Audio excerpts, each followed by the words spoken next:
Shredded chicken salad. Shredded chicken salad usually to eat with chicken congee. Gỏi gà thường được ăn với lại cháo gà. Đây là công thức chế biến gỏi gà. How to make shredded chicken salad.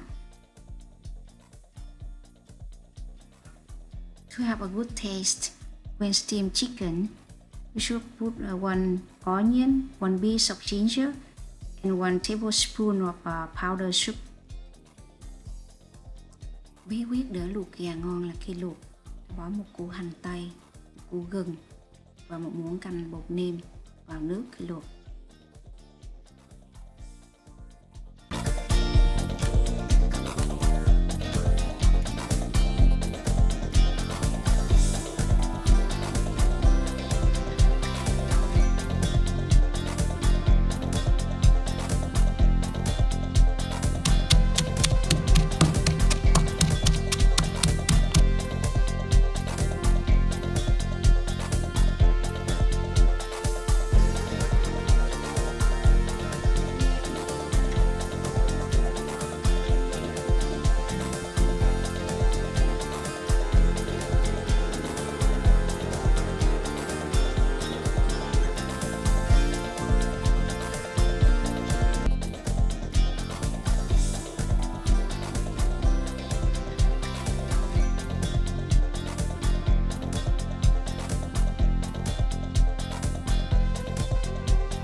Now it really finished shredded chicken salad.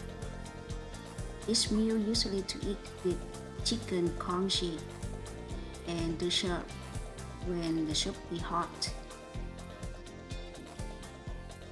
Gỏi salad thường được ăn với món cháo gà, và cháo gà được ăn khi nóng. Thank you for watching this video.